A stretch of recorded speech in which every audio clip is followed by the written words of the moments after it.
I'm Ingrid. I'm 30 years old, and 3 weeks ago, my own parents threw me a birthday party just to publicly disown me in front of our entire family. 53 relatives, aunts, uncles, cousins I hadn't seen in years, a private room at the nicest restaurant in town. I walked in thinking it was a surprise celebration. I walked out. Well, I'll get to that. But here's what my parents didn't know. They weren't the only ones with a plan that night. And the woman sitting in the corner, the aunt they'd erased from our family 20 years ago, she'd been waiting for this moment. Before I take you back to that night, please take a moment to like and subscribe, but only if this story actually resonates with you. Also, I'd love to know, where are you watching from right now? Drop your location and local time in the comments. Now let me take you back 4 weeks to the phone call that started everything. I was elbow deep in wet clay when my phone buzzed. The studio smelled like earth and coffee, and I almost didn't answer. Then I saw the name on the screen, Mom. My mother didn't call. She texted, short, clipped messages that read like orders. So when her name lit up my phone, my stomach did something strange. I wiped my hands on my apron and picked up. Ingrid. Her voice was honey, sweet, almost warm. That was the first red flag. I hope I'm not interrupting your little hobby. I'm working, Mom.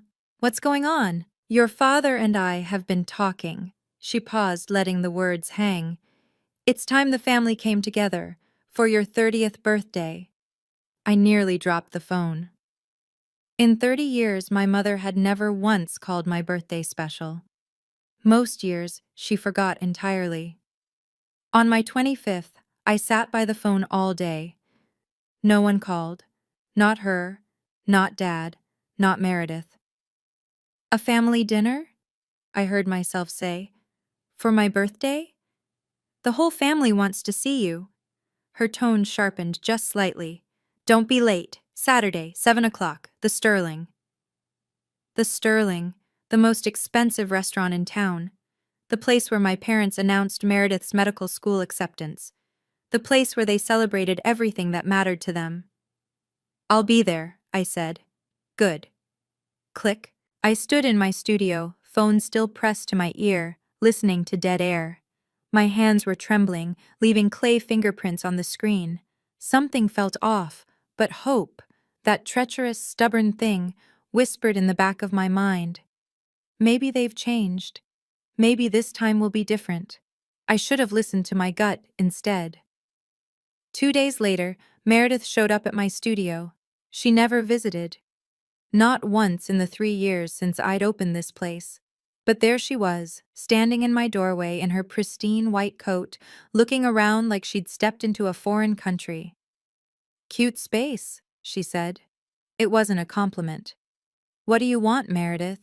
She picked up a ceramic vase, turned it over, set it down carelessly. I've been thinking about Grandma's house. There it was. The real reason.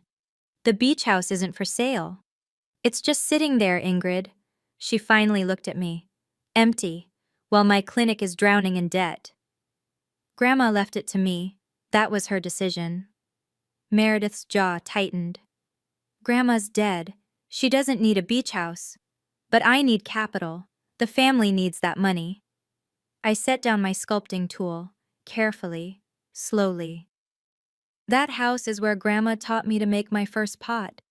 It's not just anything to me. God, you're so sentimental. She rolled her eyes. This is exactly why Mom and Dad... She stopped herself. Why Mom and Dad what? She smiled. That perfect practice smile she used on patients. Nothing. Forget it. You should come to dinner Saturday. Mom has... plans. The word hung in the air between us. Plans, I repeated. Mm-hmm. She was already walking toward the door.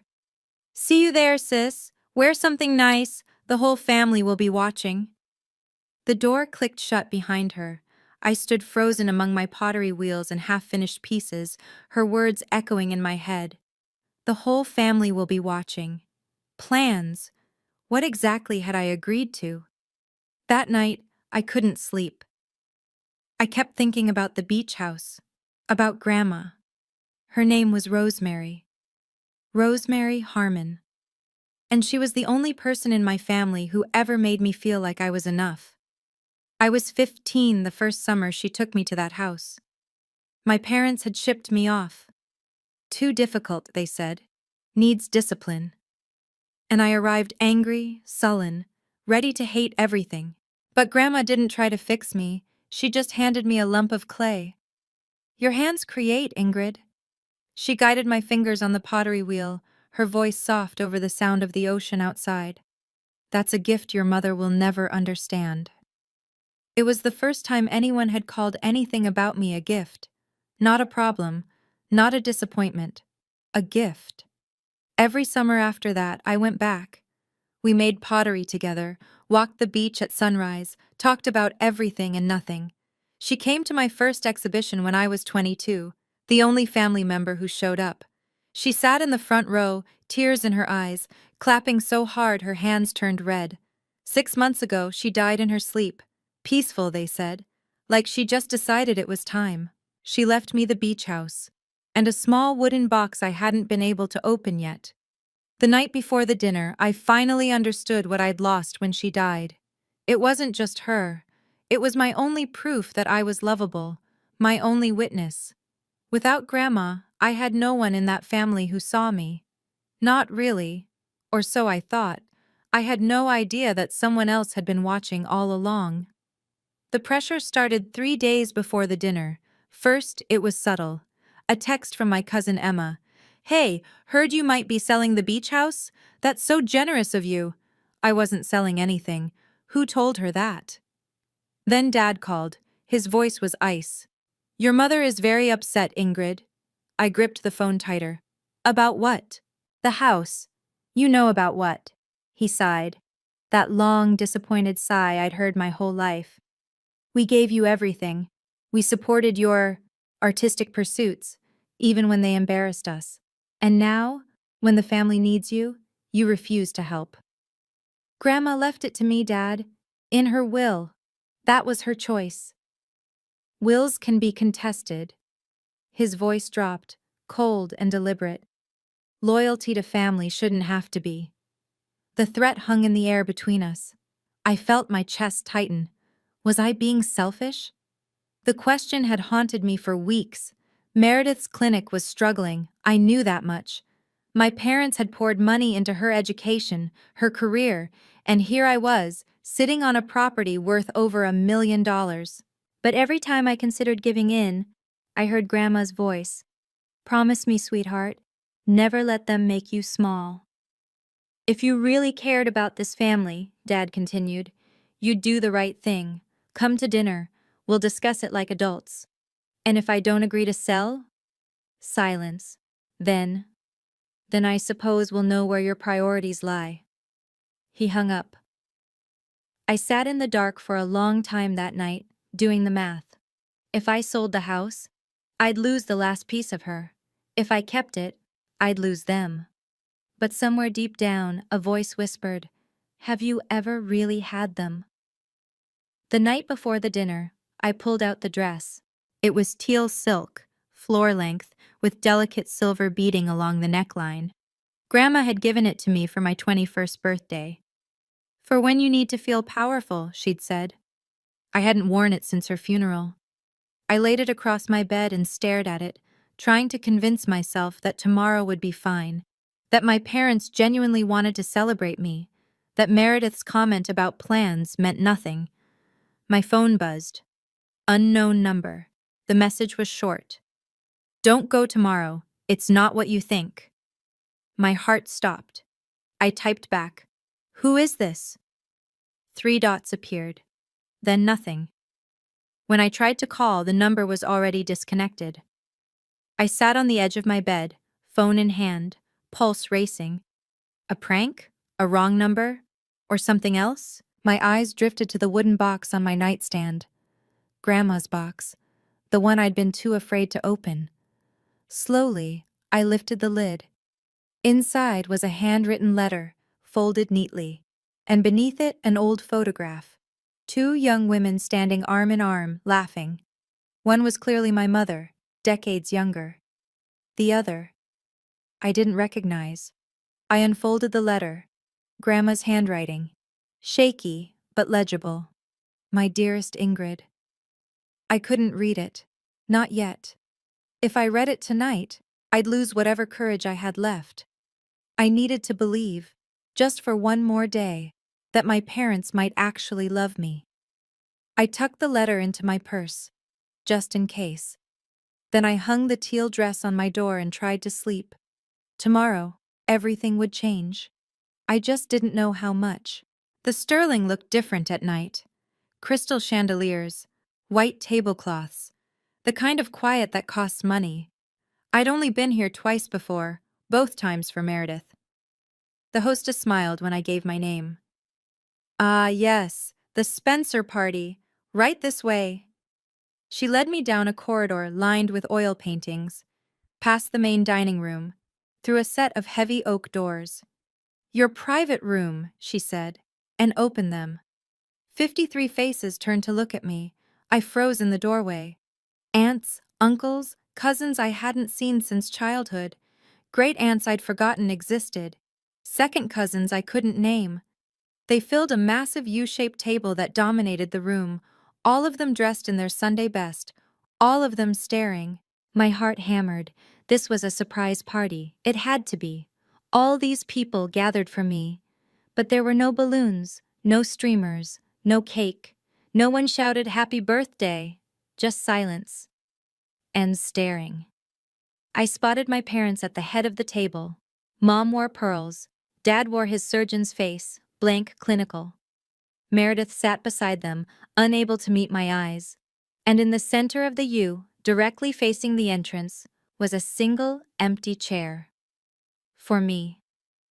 I walked toward it slowly, heels clicking on marble, feeling every gaze like a physical weight. The room was too quiet, too still, like a courtroom before the verdict. A microphone stand stood at the head of the table, next to my father's seat. That's when I noticed her.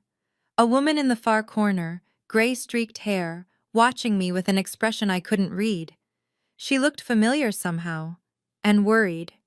My mother was smiling, that smile she wore when she was about to win. Ingrid, she gestured to the empty chair. Sit, we've been waiting. I had barely sat down when my father stood up. He picked up a champagne glass and a silver spoon. Tap, tap, tap. The room fell silent, though it was already silent. Every eye shifted from me to him. Thank you all for coming tonight.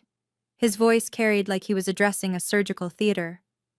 We've gathered here for a family matter. Not to celebrate Ingrid, not for my daughter's birthday, a family matter. My stomach turned to ice. As many of you know, he continued, our daughter Ingrid has made choices that have concerned us. She abandoned her education. She refused to pursue a respectable career. She's lived in ways that don't reflect our family's values. Murmurs rippled through the room. I heard someone whisper, always knew she was trouble. My father's eyes found mine, cold, final. Victoria and I have tried everything, patience, support, guidance, but Ingrid refuses to change. She refuses to honor her family. My mother dabbed at her eyes with a handkerchief, the performance of a lifetime. Therefore, my father said, as of tonight, we are making a formal announcement. He paused. The room held its breath. Ingrid Spencer is no longer a member of this family. The words hit me like a physical blow. Gasps scattered through the crowd. Cousin Linda covered her mouth. Uncle George shook his head slowly. Is this really happening? Someone whispered. My mother stood, smoothing her skirt. We gave her every opportunity. Her voice trembled with practiced grief. She chose shame over family. I couldn't move, couldn't breathe. 53 pairs of eyes burned into me. And I was 15 again, standing in my parents' living room, being told I was too much trouble to keep.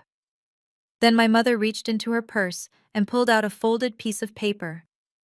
The paper landed in front of me with a soft slap. Sign this, my mother said, and we'll let you leave with your dignity intact. I looked down. The words blurred, then sharpened. Legal letterhead, paragraphs of fine print, and at the bottom, a signature line with my name typed beneath it. Voluntary relinquishment of inheritance rights, the beach house.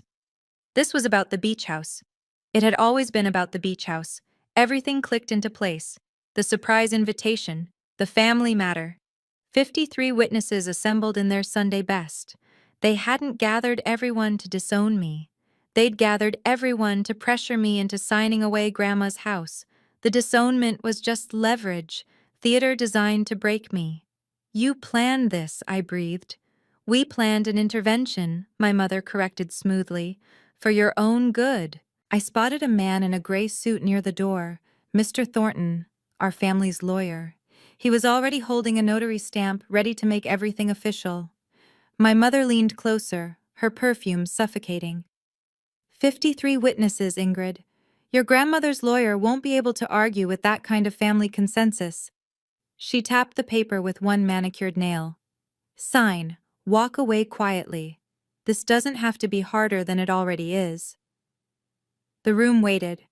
I could feel them watching, some with pity, some with contempt, some with the morbid curiosity people have at car accidents. My hands were shaking, my vision was blurring. They had turned my 30th birthday into a courtroom, and I was already convicted. But somewhere beneath the panic, something else stirred, something harder. I thought of Grandma's letter, still folded in my purse. I thought of the woman in the corner, watching. My mother pushed a pen toward me. Sign, she said. Now. I picked up the pen. I know. Right now, you're probably as angry as I was in that moment. The pen in my hand. 53 people watching. My own mother's eyes drilling into me like I was a problem to be solved. If you've ever been treated like a tool instead of a person by your own family, type "I understand" in the comments. And if you want to know what happened next, drop a like so I know you're still here with me. Now, back to that restaurant. The pen hovered over the paper. My hand wouldn't move. Sign it, my mother's eyes commanded. End this. But something made me look up. Not at her, not at my father, at the room. 53 faces stared back at me. Most of them I barely knew. Distant relatives who appeared at funerals and weddings, who exchanged Christmas cards we never read. They'd been summoned here as witnesses, as weapons. And then I saw her again. The woman in the corner, gray-streaked hair pulled back simply. A plain black dress that didn't try to impress anyone. She sat apart from the others, near the back, half hidden by a potted palm. She wasn't looking at me with contempt or pity like the others. She was looking at me like she was trying to send a message. Stay calm. Wait. I noticed her hands resting on a leather bag in her lap, a bag that looked fuller than it should be, stuffed with something. Papers, maybe. Or something else entirely. My mother noticed me staring. Her head turned sharply toward the corner, and for the first time that night, I saw something flicker across her face. Fear. It was gone in an instant, smoothed over with practiced control. But I saw it. Ingrid. My mother's voice was ice now. Focus. Sign the paper. Who was this woman? Why did my mother, who feared nothing and no one, look at her like that? And why did something about her face feel so familiar, like looking at an old photograph I couldn't quite place? Ingrid, my father's voice this time, impatient. We're all waiting. I set the pen down, not signing, not yet. Not. Can I have a moment, I said, to collect myself? My mother's smile tightened. Of course, darling. But her eyes never left the woman in the corner. The room pressed in on me, the whispers, the stares, the weight of 53 judgments. But in the chaos, I heard another voice, soft, familiar, speaking from somewhere deep in my memory. Never let them make you small, sweetheart. And if they try, you have everything you need. Grandma had said that to me the last time I saw her, 2 weeks before she died. She'd held my hands in hers, so thin by then, so fragile, and looked at me with eyes that still burned bright. I left you more than a house, Ingrid. Her voice had been barely a whisper, but fierce. I left you the truth. I hadn't understood what she meant. Not then, but I was beginning to understand now. Under the table, my hand slipped into my purse. My fingers found the edge of the envelope. Grandma's letter, still unread. I'd been too afraid to open it last night, too desperate to believe this dinner might actually be what my parents claimed. That hope was ash now. Whatever was in that letter, Grandma had wanted me to have it. She'd known something. About my mother. About this family. About what they would try to do once she was gone. I looked up at the room full of people who wanted me to disappear quietly. At my mother, who had orchestrated this public execution. At my father, who couldn't meet my eyes. Then I looked at the woman in the corner. She was still watching, still waiting. Her hand rested on that overstuffed bag. I wasn't alone. I didn't know how or why yet, but I wasn't alone. Something settled in my chest. Not calm exactly. Resolve. Actually, I said, my voice stronger than I expected. I do have something to say. My mother's smile flickered. What? Give me the microphone. My mother laughed. Short, sharp, dismissive. The microphone? Ingrid, this isn't a performance. Then why is there a mic set up? I gestured to the stand by my father's seat. You planned every detail of this. The seating arrangement, the witnesses, the lawyer in the corner with his notary stamp. You wanted an audience, so let me speak to them. A ripple of murmurs moved through the room. Uncle George shifted uncomfortably. Cousin Linda exchanged glances with her husband. My mother's eyes narrowed. This wasn't the script she'd written. Fine, she said, her voice turning to Honey. But first, let's make sure everyone here understands exactly who they're dealing with. She straightened her spine, addressing the room like a prosecutor delivering closing arguments. My daughter had every opportunity. We offered to pay for medical school. She refused. We offered her a position at the family practice. She chose to play with clay instead. Someone snickered. I couldn't tell who. Her first gallery show? My mother's voice dripped with pity. 3 people attended. 3. One of them was a homeless man looking for free wine. Heat rushed to my face. That show had been 8 years ago. I'd cried for a week afterward, and she'd saved it, weaponized my lowest moment to use against me now. And when she was 23, my mother continued, her voice rising, desperate and broke. Do you know what she did? She came to us, begging for money. She turned to face me, triumph in her eyes. She's always been the weak one, emotional, unstable. Is this really the person you want clinging to mother's estate? My eyes burned, but I would not cry. Not here. Not for her. Are you done? I asked quietly. My mother smiled. Sweetheart, I'm just getting started. She had no idea. So was I. That's when Meredith stood up. My little sister. The golden child. The one who got everything I was denied. The praise, the support, the belief that she could be something. She pressed her hand to her heart, wearing an expression of exquisite sorrow. I tried, you know. I really tried with her. The room turned to watch her performance. I visited her studio last week. Meredith's voice trembled beautifully. I asked if we could talk about Grandma's house, find a compromise, and do you know what she told me? She paused. Perfect timing. She'd learned it from our mother. She said Grandma's house means more to her than her own family. Gasps scattered through the room. Someone clicked their tongue in disapproval. That's not what I said, I interjected. It's what you meant. Meredith's eyes met mine, cold, triumphant. You've always cared more about things than people. That's why you're alone. I stared at her, my little sister, who I'd protected from playground bullies, who I'd covered for when she snuck out at 16, who I'd believed was just caught in the middle of our parents' dysfunction. She wasn't caught in the middle. She was part of it. She'd probably helped plan this whole thing. You see? My mother spread her hands. We have no choice. This is an intervention. For her own good, my father added. For everyone's good, Meredith finished. The three of them stood together at the head of the table, a united front, a family without me. Uncle George leaned forward. Maybe you should just sign, Ingrid. Don't make this harder. Aunt Linda nodded. Think about your parents' reputation. The walls were closing in. The room was shrinking. And then my father picked up the pen and held it out to me. Last chance. The pen hovered between us. Black ink, silver barrel. Such a small thing to hold so much weight.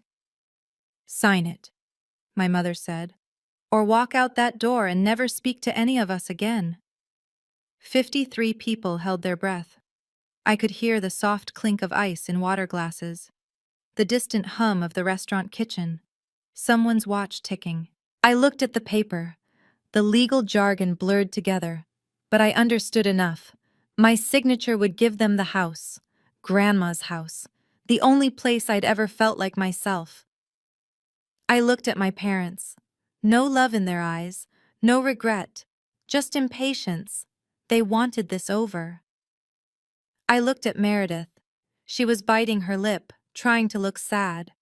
But I knew that look. That was her waiting to win look. And then I looked at the woman in the corner. She gave me the slightest nod. Her hand moved to her bag. Something shifted in my chest. Not hope exactly. Something harder, clearer. I thought, a real family wouldn't do this. I thought, Grandma would never have wanted this. I thought, I've spent 30 years trying to earn their love. What if I stopped? My hand closed around the pen. I felt its weight. My mother smiled. Then I set it down. No. The word fell like a stone into still water. What did you say? My mother whispered. I said no. I pushed back my chair and stood. I'm not signing, but I am going to say something. I reached for the microphone. My father lunged to stop me, but I was faster. You wanted an audience, I said into the mic, my voice ringing through the room. So let me give them a show. And I finally understood what Grandma meant. I had everything I needed. The microphone felt solid in my hand, real, grounding. My mother's face had gone pale. My father was half standing, unsure whether to charge at me or pretend this was all part of the plan. I didn't give them time to decide. Thank you all for coming tonight. My voice was steady, calmer than I felt. I have a few things I'd like to share. Ingrid, my mother started. You had your turn. I met her eyes. Now it's mine. The room shifted. I felt the attention swing toward me. Not as the defendant anymore, but as something else. Someone with something to say. 6 months ago, my grandmother, Rosemary Harmon, passed away. Most of you knew her. She was kind, she was generous. She was the only person in this family who ever made me feel like I mattered. A few people nodded. Grandma had been loved. She left me her beach house, not because I asked for it, not because I manipulated her, because she wanted me to have it. Because... My voice caught. I steadied it. Because she knew what would happen once she was gone. I reached into my purse. Before she died, she left me a letter. I was too scared to read it until last night. I pulled out the envelope. But I think it's time you all heard what she had to say. My mother's face went from pale to gray. Ingrid, don't, she said. Not a command this time. Almost a plea. But I was done listening to her. My dearest Ingrid, I began reading. If you're reading this at a family gathering, things have gone exactly as I feared they would. The room went absolutely still, and the woman in the corner stood up. I continued reading, my grandmother's words filling the silent room. Victoria has always seen people as tools to be used. She tried to take this house from me once, 10 years ago. Tried to convince me I was too old to manage my own affairs. When I refused, she stopped visiting. I heard someone gasp. Uncle George's wife, I think. I knew she would try again with you, sweetheart. She'll use guilt. She'll use family. She'll make you feel small and selfish for wanting what's rightfully yours. I looked at my mother. Her hands were gripping the edge of the table so hard her knuckles had gone white. But you are not small. You are not selfish. And this house is not just property. It's proof that someone in this family loved you without condition. My voice wavered. I steadied it. I've left you something else too. Something your mother doesn't know about. If you're reading this in front of witnesses, and knowing Victoria you probably are, look for your Aunt Patricia, my other daughter, the one Victoria erased 20 years ago. The room erupted in whispers. Other daughter? Victoria has a sister? I didn't know. Patricia has been waiting, I continued reading. She has proof of everything Victoria has done. Not just to you, to me, to her, to anyone who got in the way. I lowered the letter and looked at the woman in the corner. She was standing now, a sad smile on her face. My mother had gone completely still, like a deer in headlights. "Hello, Victoria," the woman said, her voice carrying across the room. "It's been 20 years. Did you miss me?" My mother's mouth opened. No sound came out. I had an aunt, and she'd been waiting for this moment for 2 decades. Patricia walked toward the table, and the crowd parted for her like water. She moved with the calm of someone who had rehearsed this moment 1,000 times in her head. Every step measured, every breath controlled. "Mom invited me," she said, addressing the room. "Before she died, she said, 'When Victoria makes her move, be there for Ingrid.' You have no right to be here." My mother found her voice, shrill and cracking. "You were cut off. You're not part of this family." "I was cut off because I threatened to tell the truth." Patricia stopped at the edge of the table, directly across from Victoria. 20 years ago, I found out what you were doing with Mom's accounts, skimming money, forging her signature, isolating her from anyone who might notice." The whispers grew louder. Uncle George stood halfway up, then sat back down. "Lies," my mother hissed. "She's always been jealous, unstable." "That's what you told everyone." Patricia nodded slowly. "That I was crazy, delusional, that Mom couldn't trust me." She turned to face the room. "But Mom never believed you. She just didn't have the strength to fight you anymore." "Patricia," my father's voice cut through, "this is inappropriate. Whatever grievances you have—" "Grievances?" Patricia laughed softly. "Richard, do you even know what your wife did? Or were you too busy pretending not to notice?" My father's jaw tightened. He looked away.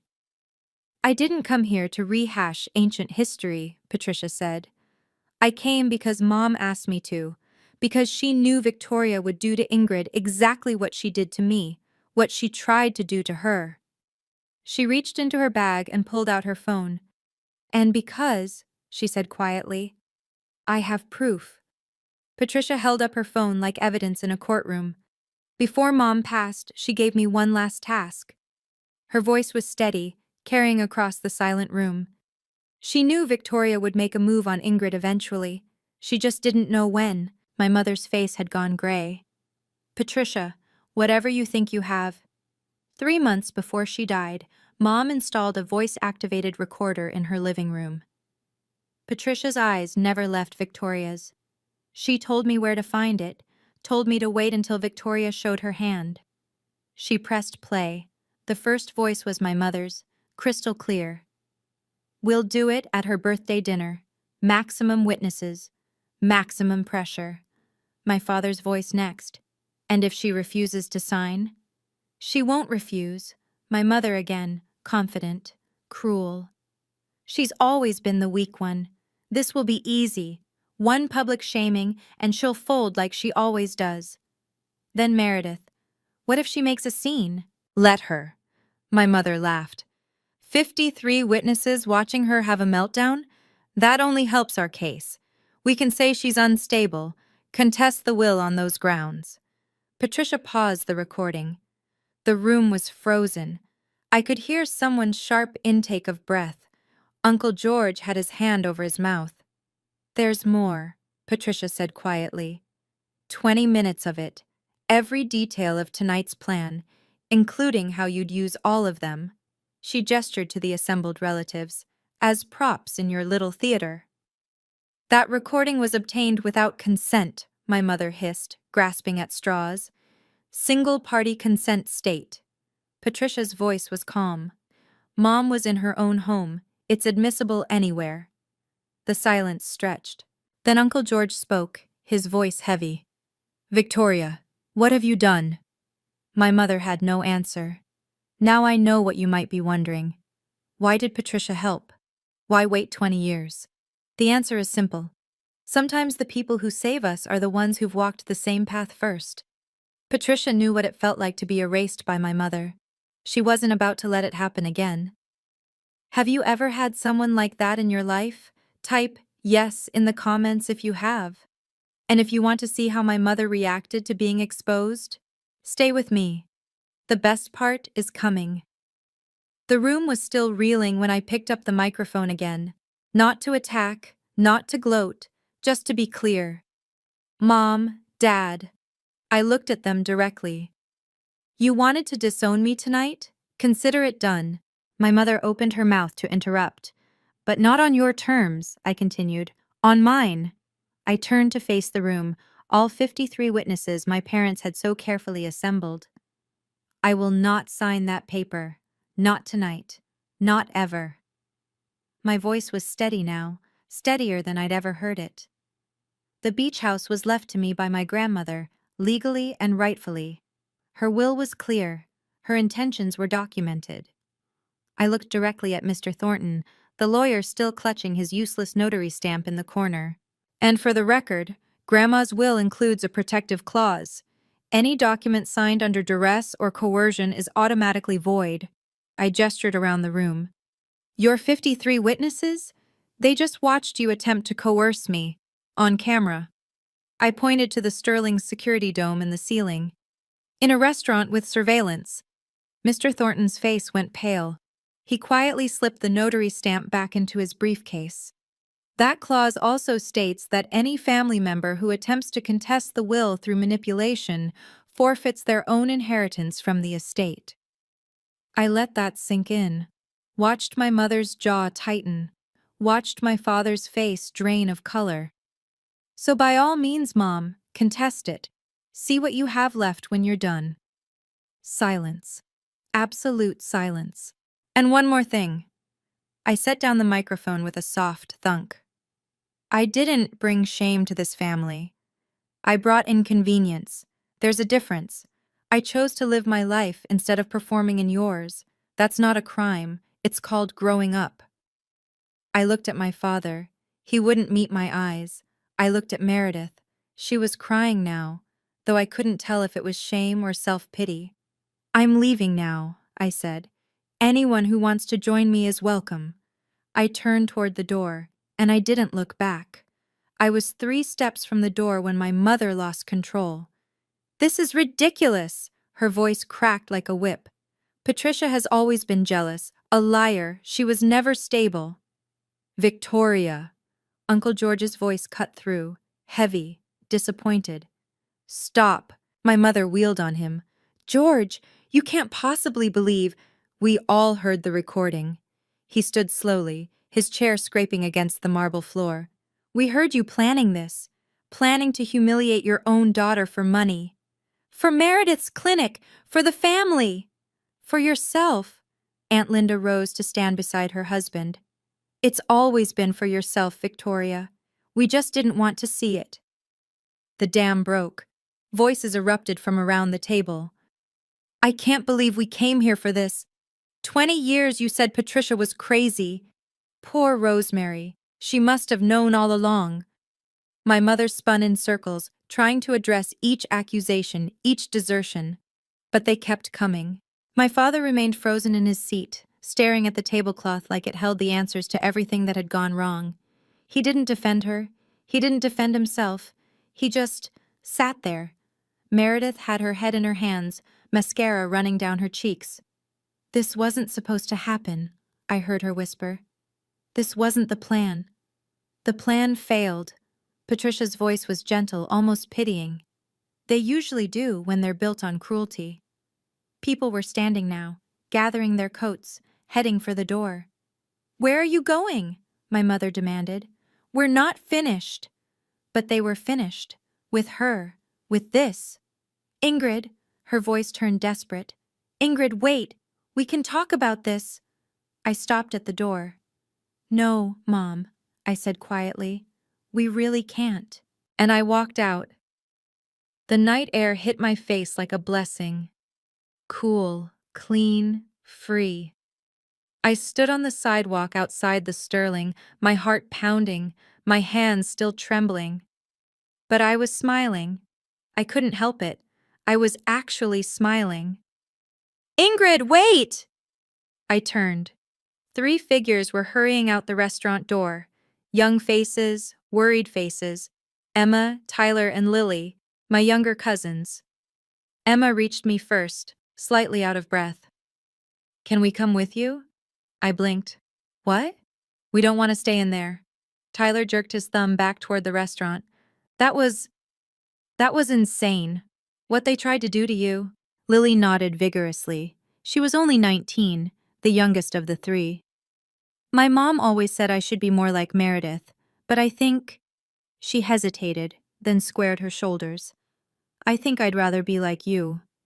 Something cracked open in my chest. Not pain this time, something warmer. "Are you sure?" I asked. "Your parents—" "Can make their own choices," Emma said firmly, "just like we can make ours." Behind them, I could see more people streaming out of the Sterling. Some got into cars quickly, heads down, wanting to escape the fallout. Others stood in clusters, talking in low, urgent voices. And through the glass doors, I could still see my mother. She was standing alone now, arms wrapped around herself, watching everyone leave. "You'll regret this!" Her voice carried through the door, muffled but audible. "All of you!" Nobody turned around. "Come on," I said to my cousins. "There's a diner 2 blocks from here. I could use some coffee." "And pie," Tyler added. "Definitely pie." We walked away together. 4 of us. A new kind of family. Behind us, the door of the Sterling swung shut. That night, after the diner, after saying goodbye to the cousins, I went home alone. My apartment felt different, smaller somehow, but also safer. I sat on my bed in the dark, still wearing the teal dress, and let myself feel everything I'd been holding back. I cried. Not the pretty kind of crying, the messy, ugly, heaving kind. The kind that comes from years of holding your breath and finally letting go. My phone buzzed constantly, texts from numbers I didn't recognize, voicemails I couldn't bring myself to check. I imagined my mother leaving increasingly frantic messages, alternating between rage and false sweetness. I turned the phone off. In the silence, I thought about what I'd lost that night. My parents, my sister, the fantasy that if I just tried hard enough, they would love me. But that fantasy had been hurting me for 30 years. It was time to let it die. I thought about the look on my father's face when the recording played. No shock, no horror, just resignation. He'd known. He'd always known what my mother was capable of. He'd just chosen to look away. I thought about Meredith, crying into her hands. Not for me, for herself, for the money she wasn't going to get, the bailout that wasn't coming. They had never seen me as a daughter or a sister. I was a resource, a problem, a piece on their chessboard just like Grandma said. But not anymore. I picked up Grandma's letter from where I'd dropped it on my nightstand. Read the last lines again. "Don't mourn the family you deserved, sweetheart. Build the one you choose." I folded the letter carefully and held it against my chest. "Okay, Grandma. I will." The fallout came faster than I expected. Emma called me a week later with updates, her voice bright with vindicated glee. "Uncle George and Aunt Linda pulled their investment from Meredith's clinic," she reported. "Said they couldn't trust the family's financial judgment after what they witnessed." I leaned back in my studio chair. "That's significant." "It gets better." Emma was practically giddy. 3 of Mom's friends from church stopped talking to her. Word got out about the birthday intervention. People are calling it that now, like it's a scandal. It was a scandal. My mother had built her entire identity around being the perfect matriarch, respectable, admired, in control. Now everyone knew the truth.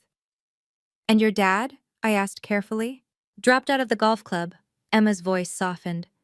He told someone he was taking time to reflect.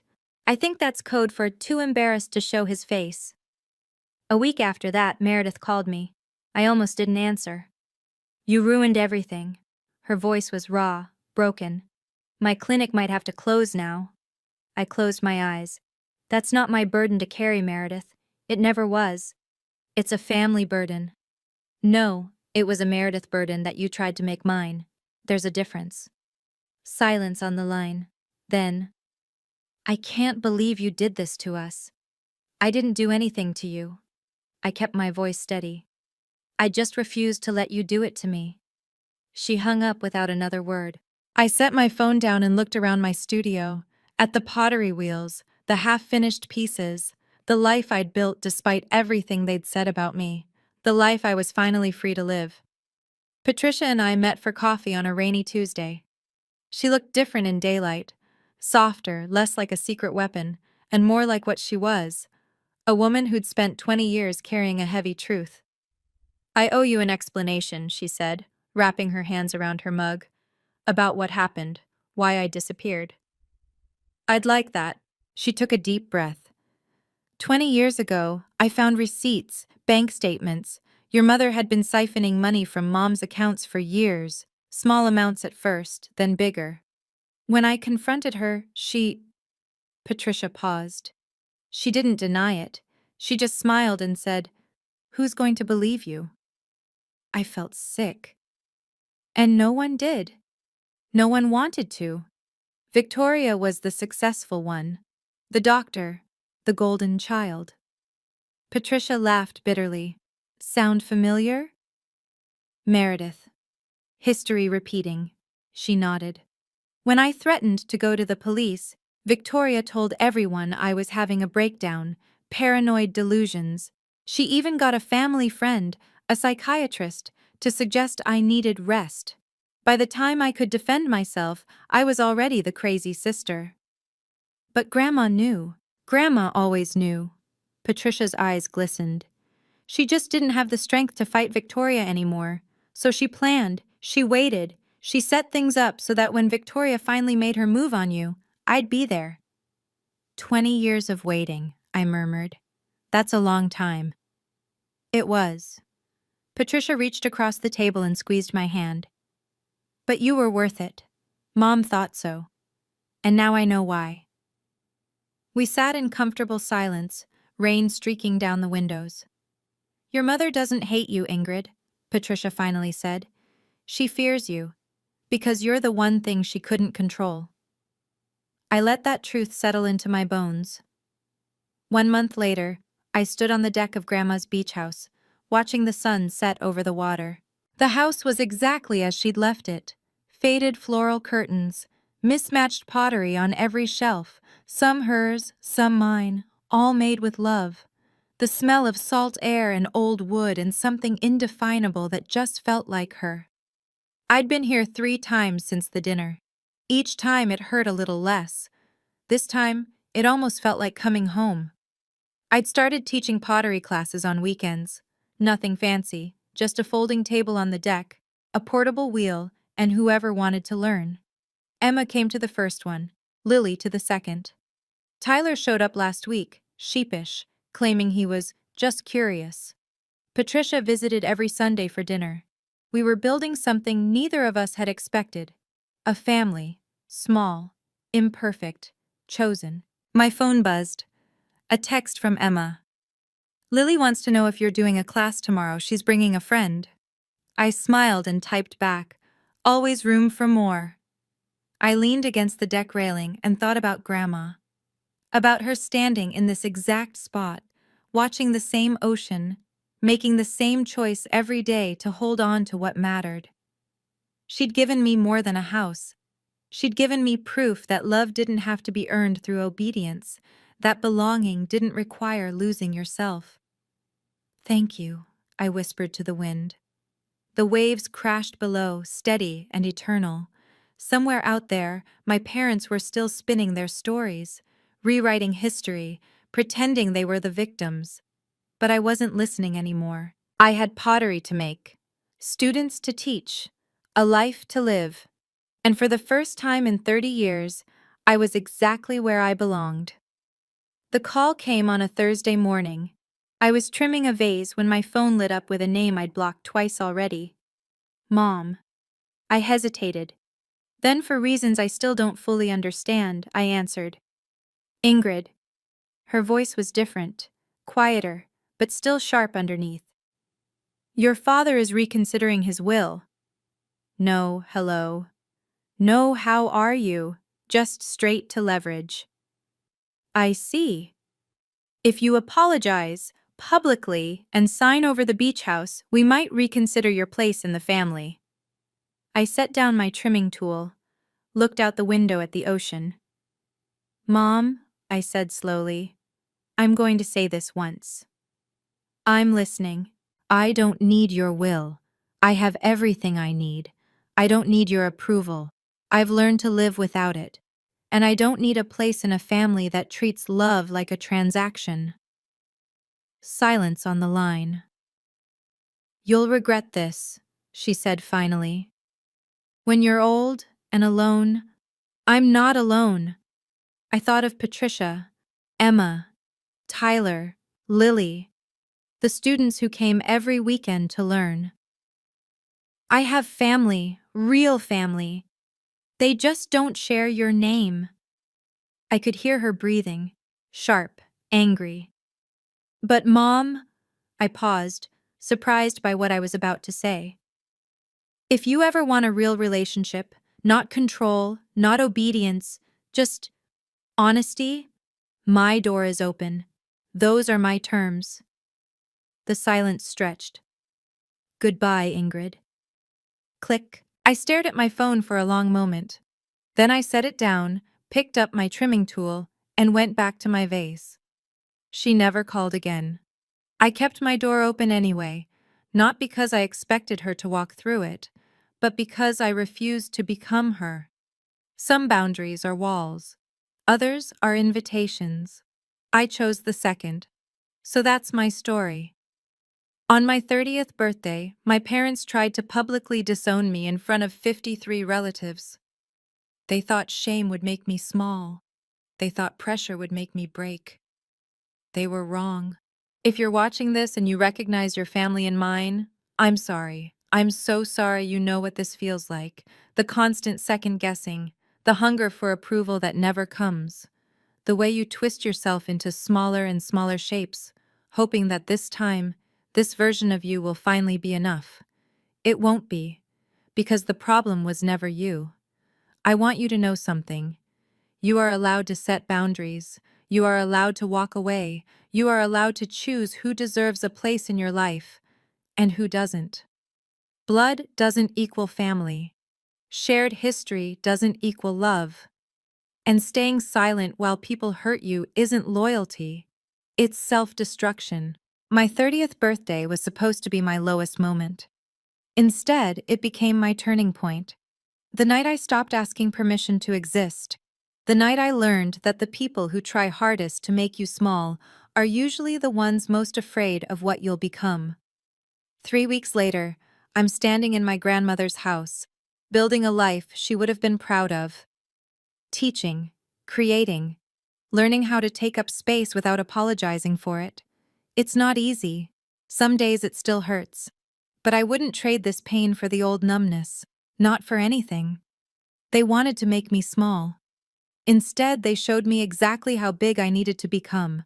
And that, I think, is the best revenge of all. A good life, lived on your own terms. Thank you for being here with me. If this story touched something in you, type boundaries in the comments, because that's the most important lesson I learned. And if you want to hear more stories about standing up for yourself, hit subscribe and turn on notifications so you never miss one. Check the description for more stories like this one. I'll see you in the next video. And remember, you deserve people who love you without conditions. Take care of yourself.